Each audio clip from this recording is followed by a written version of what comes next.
Hello, I'm CJ Werleman, and in this episode, we reveal how Israeli war criminals are hiding out in Dubai as guests of the Emirati government. But first, please remember to like and subscribe to our show. Now let's get into it. Time will tell whether the ceasefire in Gaza holds, but for now, the pursuit for punishing Israel for committing genocide is well underway, with the next year or two promising to be a painful period for Israeli leaders and the Zionist army's rank and file. Because, to put it bluntly, the hunters have become the hunted. As Interpol and the International Criminal Court, along with independent human rights groups, track the movements of Israeli war criminals. As illustrated by the recent fleeing of an Israeli soldier from Sri Lanka in December, after a pro-Palestine group reported him to local authorities for killing a civilian in Gaza. 4 weeks later, an Israeli soldier fled Brazil, after a Brazilian court issued a warrant for his arrest, based on evidence a human rights group submitted showing that he deliberately demolished Palestinian homes. He had this to say to an Israeli news outlet. המסע הזה פשוט היה מסע שרק עכשיו, כשהגעתי לארץ, אני מעכל שהוא קרה. מסר ללוחמים ולהיות נעולים, וגם אם לא צריך לעלות, אל תעלו. אף אחד לא רוצה לחזור מהטיול שלו אחרי שבועיים. Israeli soldiers are now criminals on the run, which has created a new sense of panic and dread within the Zionist state, forcing the government to publish a guide for its soldiers on how to avoid being arrested while travelling abroad, amid growing pressure from countries to detain Israelis suspected of war crimes. How to act if arrested abroad. That is how Israeli media is responding to growing international pressure to hold Israelis accountable for possible war crimes.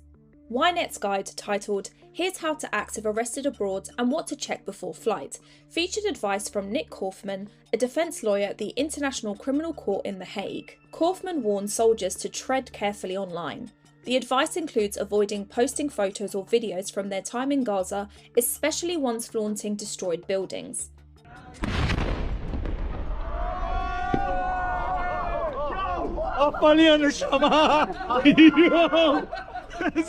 Even what he calls seemingly minor content like singing racist songs should be avoided.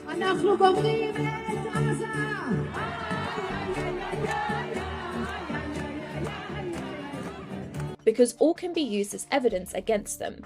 In fact, Kaufman recommends that soldiers consult international criminal law experts before travelling. Last month, Australia denied tourist visas to 2 Israeli soldiers because they determined they had served in Gaza, prompting a fit from Netanyahu and the Israeli media, as we reported in a recent episode here. But despite global efforts to round up and prosecute Israeli war criminals, the United Arab Emirates, a Muslim country, has instead chosen to provide sanctuary to more than 5,000 perpetrators of the Gaza genocide. A trove of leaked Emirati government documents reveals the Israeli Ministry of War signed a deal with an Emirati government committee to facilitate regular R&R breaks in Dubai for Israeli soldiers with the aim of refreshing them up for another round of killing in Gaza. The cost of these visits were entirely funded by the Emirati government, making it a direct partner in Israel's genocidal campaign. I mean, what can be more perverse than this? An Israeli soldier who planted and detonated a bomb beneath a mosque in Gaza was given an all-expenses-paid vacation to Dubai, courtesy of the Emirati regime last week. This is a how-to video on how to blow up a mosque in Gaza. Format is internet fluent. The content is very real. Filmed, edited, and posted on Instagram by an Israeli soldier. It's one of dozens reviewed by CNN. For many in 2024, social media is everyday life. Israeli soldiers are no different, except they're fighting Israel's largest and most brutal war in decades. In video after video after video, soldiers document the destruction of Gaza and rejoice. They film detonations to use as wedding invitations. Emirati leaks uncovered hundreds of social media posts in which Israeli soldiers posted their crimes in Gaza on Instagram, and then later photos of their stays in Dubai. This is an Arab country, offering financial incentives to Israeli terrorists for committing genocide against the indigenous Arab population of Palestine. And it's not like the Emirati regime can play dumb about Zionist atrocities, given these war criminals happily posted their criminality online. You see huge blocks getting blown up, universities getting blown up. The fact that they've been able to rig these buildings up with explosives shows very clearly that there's no current threat from those buildings.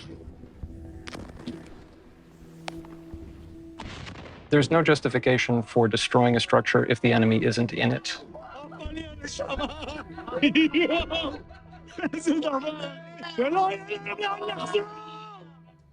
The Emirati government's safe haven program for Israeli war criminals is now a component of advanced military and defense agreements between the UAE and Israel, which were forged as part of the Abraham Accords of 2020. And in return for tossing the Palestinians to the Zionist wolves, the UAE received US weapons, Israeli intelligence platforms, and the influx of Israeli money, with the UAE enjoying a 5 to 7% increase in annual trade with the Jewish state during the past 4 years.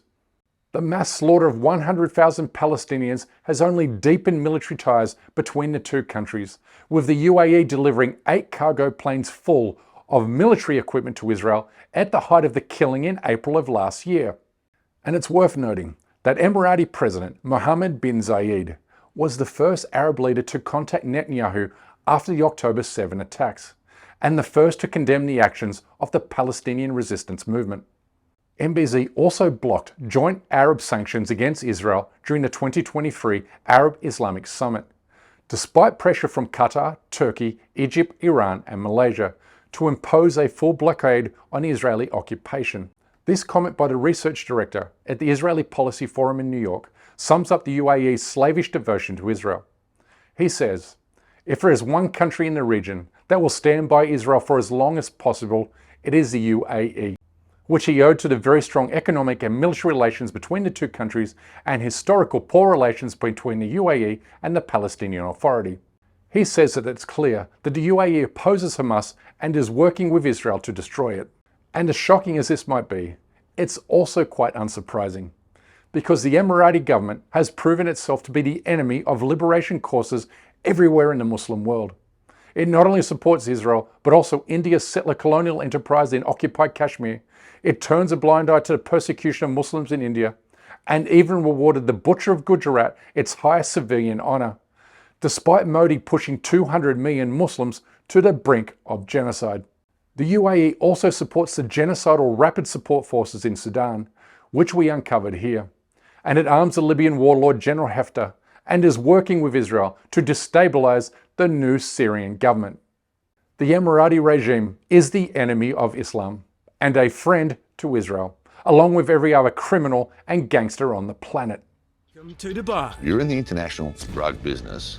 Dubai is a great place to do business from. the new crime capital of Australia. Public enemy number one sorts of criminals can operate with impunity and keep their businesses going. Why our worst crooks and suspected crims They are people with a lot of influence, a lot of money. love this glitzy gangster's paradise. The baddest of the bad. The baddest of the bad. Ultimately, the United Arab Emirates isn't a Muslim country. It's a country of criminals and terrorists, just like Israel. So I ask you this, that in your efforts to support Palestine, Kashmir, Sudan and Libya, please boycott Israel, while also boycotting Dubai, Emirati and Etihad Airlines. For the simple reason Israel and the UAE are inseparable. But that's my time for today. Please don't forget to subscribe to this channel, and we kindly ask you please support our effort to expose and confront injustices in the Muslim world by becoming a member of this show at patreon.com/CJWirleman. We can't produce, sustain and grow this show without your help, and we offer exclusive benefits to those who do. But for now, good night, good morning, wherever you are, and stay blessed.